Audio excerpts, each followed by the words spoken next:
Bonjour et bienvenue. Aujourd'hui, on va décortiquer une seule journée d'actualité à Alger. Et on va voir comment ça nous raconte une histoire bien plus grande, celle d'un monde en pleine crise et d'une nation qui, malgré tout, essaie de garder le cap. Voilà notre parcours pour aujourd'hui. On commence avec un sujet brûlant, une guerre au Moyen-Orient et l'onde de choc mondiale. Puis, on se plongera dans le quotidien de l'Algérie en plein Ramadan, entre les projets d'avenir et les défis du présent, avant de conclure avec un petit bilan. Et tout a commencé ce 28 février avec une nouvelle qui a fait l'effet d'une bombe. Une action militaire d'envergure a éclaté au Moyen-Orient. Immédiatement, toute la région s'est retrouvée en état d'alerte maximale et bien sûr, tous les regards du monde se sont tournés là-bas. La question, bien sûr, c'est comment est-ce qu'on en est arrivé là ? Comment une nouvelle guerre a-t-elle pu éclater si soudainement ? Eh bien, il faut savoir que tout s'est enchaîné à une vitesse absolument folle ce matin-là, en l'espace de quelques heures à peine. Alors, imaginez la scène. Au petit matin, des frappes israéliennes touchent plusieurs villes en Iran. À peine une heure plus tard, les États-Unis entrent en jeu avec des opérations aériennes et maritimes. Et la riposte de l'Iran, elle, a été immédiate, un déluge de missiles et de drones. C'est une escalade fulgurante, vraiment. Et la confirmation n'a pas tardé à tomber. Tout droit venu de la Maison-Blanche. Le président américain a parlé d'opération de combat majeure en justifiant ça comme une action préventive. Le but affiché, éliminer des menaces considérées comme imminentes.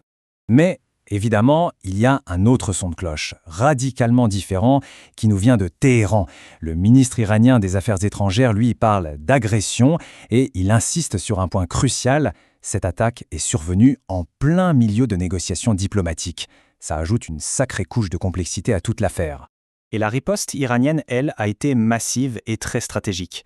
On ne parle pas d'une seule cible, mais bien d'une réponse étendue qui a visé des actifs militaires israéliens et américains dans toute la région, Koweït, Bahreïn, Émirats arabes unis, Qatar. Forcément, une escalade pareille, ça a provoqué une véritable onde de choc mondiale. On va voir maintenant comment la communauté internationale a réagi et surtout comment ce conflit, même lointain, a déjà des conséquences très très concrètes jusqu'à Alger. Les réactions sont tombées en cascade. L'ONU, l'Union européenne, tout le monde a tout de suite mis en garde contre une escalade dangereuse. Les pays de la région, comme l'Arabie saoudite, ont rappelé l'importance de la souveraineté. Bref, on a un chœur quasi unanime qui appelle à la retenue, à la désescalade. Et voilà, l'impact le plus direct, le plus concret pour les gens. Par mesure de précaution, Air Algérie a dû annuler tous ses vols vers les grandes destinations du Moyen-Orient. Ça a laissé de très nombreux voyageurs dans l'incertitude la plus totale. Et pendant que le monde a les yeux rivés sur cette crise, à Alger, la vie, elle, suit un autre rythme, celui du Ramadan. On est au 10e jour de ce mois sacré et les préoccupations du quotidien sont pour beaucoup bien différentes. 49. C'est un chiffre terrible. C'est le nombre de personnes qui ont perdu la vie sur les routes algériennes en seulement 10 jours, depuis le début du Ramadan. Le bilan est extrêmement lourd. Face à cette hécatombe, les autorités ont lancé un appel urgent à la prudence. La protection civile martèle des consignes de bon sens. Attention à la vitesse, surtout juste avant l'iftar, quand tout le monde se dépêche, et attention à la fatigue au volant. Mais au-delà de l'urgence sur les routes, il y a une réflexion plus large sur la santé publique. Le gouvernement se projette sur le long terme avec un tout nouveau plan de veille sanitaire. L'idée, c'est de créer des cellules de surveillance et de bâtir une politique de santé sur 20 ans, en commençant par des choses concrètes comme encourager une alimentation plus saine. Et bien sûr, le Ramadan, c'est aussi la vie qui s'anime après l'iftar. Pour accompagner ces soirées si particulières, les infrastructures s'adaptent. Les transports en commun, par exemple, fonctionnent beaucoup plus tard dans la nuit pour permettre aux familles et aux amis de se retrouver. Ce qu'il faut bien comprendre, c'est que l'Algérie avance sur plusieurs fronts en même temps. Il y a les grands projets, l'ambition pour l'avenir, et en parallèle, la lutte constante contre des problèmes de société bien réels et profondément ancrés. Et ça illustre parfaitement ces doubles facettes. D'un côté, un regard tourné vers l'extérieur avec des partenariats stratégiques pour le développement, et de l'autre, un combat mené à l'intérieur contre de véritables fléaux, comme le trafic de drogue qui fait des ravages.